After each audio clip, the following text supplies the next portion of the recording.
Hello everyone and welcome back to the Common Sense Crypto channel. As with you always, this is Rich doing another video today on XRP. So I hope you're all having a wonderful day today wherever you are in this great world. We're gonna talk about XRP.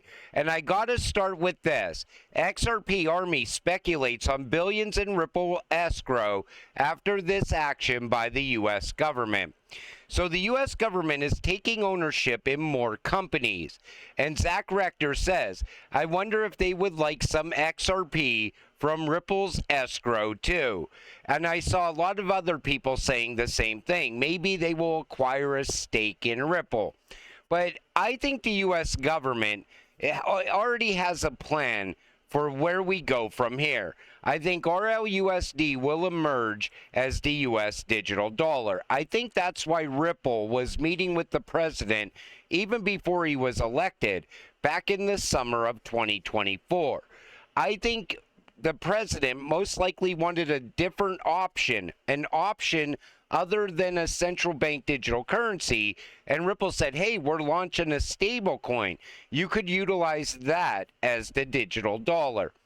But when you know what XRP is capable of, there's no way that President Trump does not realize what XRP is capable of, how it can strengthen the U.S. dollar.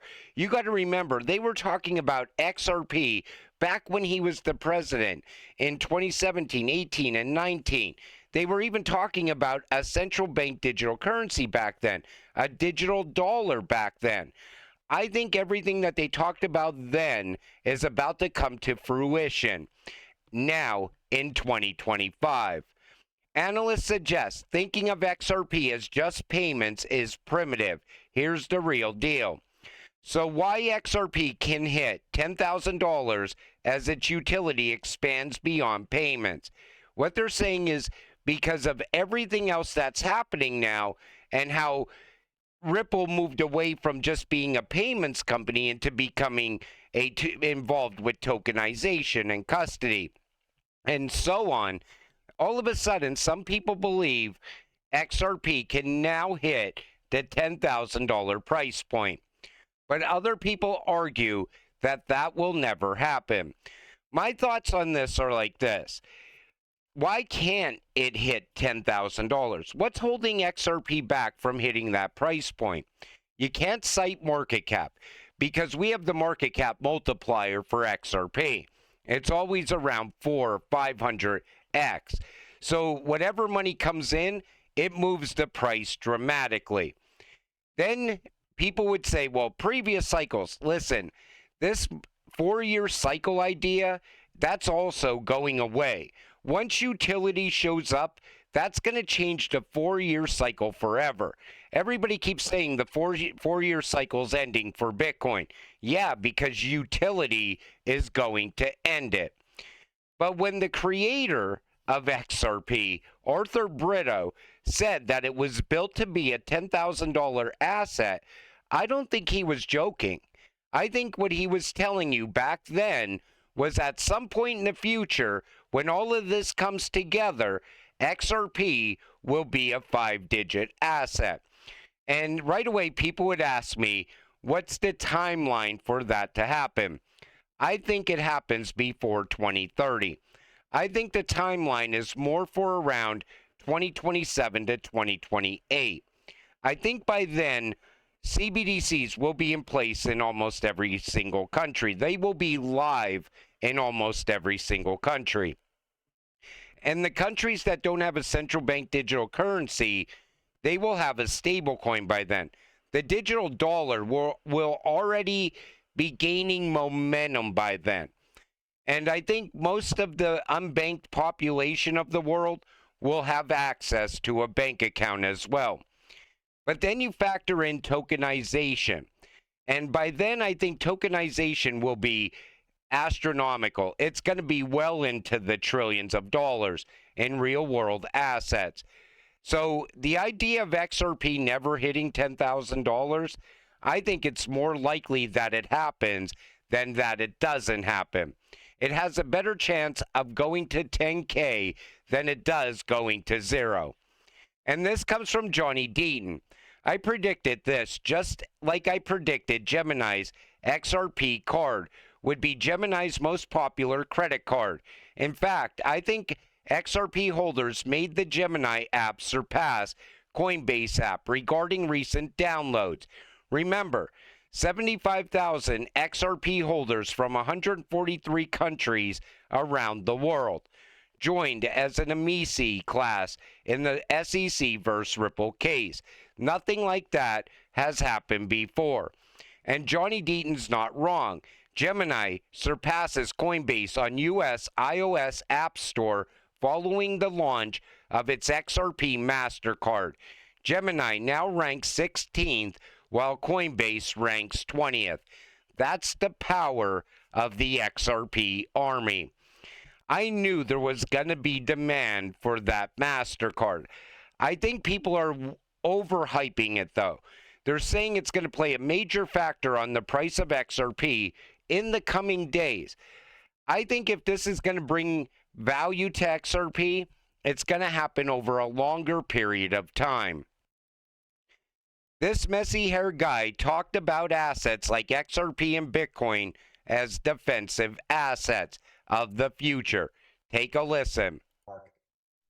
Are you saying that a lot of that Nostro money one day is going to be in XRP? Is that the ultimate goal? Oh, it's going to be replaced. It's going to be replaced by XRP. And so that just that demand for the thimble of oil, like that thimble is pretty big. And so if all the banks need just enough XRP to handle their liquidity requirements, and you also have money transmitters doing it, and maybe even just major corporations are doing it as well. They're just posting their own liquidity around. Everybody needs less liquidity than they needed Nostro and Vostro fiat currency, but that's still a lot of practical need for XRP. And so I think Ripple's done some of those calculations. If each bank around the world and each other regulated financial institution had just enough XRP for their liquidity needs, that would create amazing practical demand for XRP all around the world. Just like there's only 21 million Bitcoins, if people want to have that in their portfolio as like a defensive asset, by the time all the different retirement funds, hedge funds, individuals buy just to have a little bit of Bitcoin tucked away, that creates an overall aggregate demand for Bitcoin. Same is true for Ripple, although its purpose is not just like as a panic currency, it's for a very specific task, creating an alternative to the heavy liquidity needs for the current Nostro Vostro system of correspondent banking. Take notice, he said, replace Nostro Vostro. And that messy-haired guy is Greg Kidd. And he also called for heavy demand. And I agree with that. I think we're going to see scarcity on XRP, and at the same time, the demand is going to be overwhelming. And that's another way you would get to that $10,000 XRP. But we're just not quite there yet. We are on the verge of this happening because the banks, they would also be in favor of unlocking those Nostro Vostro accounts. Think about it. Those banks could get all that liquidity back in the bank. They could use it to loan out and make new loans, make all kinds of things happen that they don't have the money to make happen right now. It fixes all the problems at the bank. And when he talked about scarcity in Bitcoin and 21 million coins, just wait until they all get a load of QNT with just over 14 million QNT. When that price starts to surge, and it's going to, the people that are holding Bitcoin now, all they're going to be talking about is QNT, because QNT is like Bitcoin on steroids. It has there's less QNT than there is Bitcoin, but it also has utility and use case, and it's going to be the glue holding the entire financial system together. Don't save your money in a bank. Now they're starting to write the articles telling you not to keep your money in the bank. But you know, most crypto investors, we don't keep money in the bank anyway. Any extra money we have other than paying bills, it ends up in crypto. It ends up in XRP. And if you're diversifying, it ends up in XLM and XDC and HBAR and so on. The bank is never going to make you rich.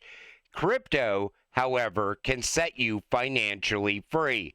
Who wants to keep their money in a checking account and get less than 1% in interest?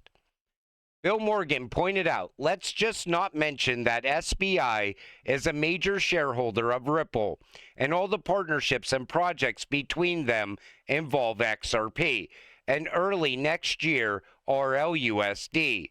Quite disingenuous of you. Here are some examples. Use of Ripple payments and XRP Ledger for projects such as MoneyTap, a payment app for instant domestic transfers in Japan to streamline its ATM network. SBI Remit, which uses XRP for remittances to improve speed and lower cost. Also, a project that involves promoting NFTs on the XRP Ledger through SBI Digital Communities BTO3 initiative. On the other hand, the SBI partnership with Chainlink focuses on different use cases, primarily tokenized real-world assets, tokenized funds, and regulated stablecoins in Japan and later the Asia Pacific. SBI will seek to leverage Chainlink's cross-chain interoperability protocol for secure cross-chain transactions involving assets like real estate and bonds. Chainlink Smart Data for on-chain net asset value data for tokenized funds, and Chainlink Proof of Reserve for transparent stablecoin reserve verification. This is about building infrastructure for institutional crypto adoption, not directly overlapping with Ripple's payment-focused solutions. Ripple's relationship with SBI focuses on payments and liquidity, like remittances and stablecoin distribution, while Chainlink's partnership is more about tokenization and data interoperability for institutional finance. The different relationships are complementary, not competitive. Enough with this anti-XRP maxi nonsense. Link will never be the one coin to rule them all. It's just another very good project. I thought that was a great post because right now everybody's talking about how SBI is ditching XRP for Chainlink, and that's not what's happening. SBI is also going to utilize XDC for digital trade as well. This whole space, there's going to be a lot of cryptocurrencies working with each other in the future because the new financial system's starting to come together. There's going to be a lot of different players, but they're not fighting each other. They're complementing each other. And it's just retail investors fighting with each other. My coin's better than your coin. My crypto's going to be higher priced than your cryptocurrency. Blah, blah, blah. Listen, we are witnessing a once-in-a-lifetime opportunity. There's no reason to argue. Invest in what you want to invest in. Diversify. Make money in this space. Set yourself financially free. Institutions aren't testing tokenization anymore. They're deploying capital. Take a listen to this from Ondo. I do think increasingly within TradFi, you have very smart people who understand exactly where the puck is headed. They have been waiting, but quietly developing their capabilities to move at an accelerated pace the moment regulation would allow. Regulation now allows them to move onto public blockchains in a much bigger way.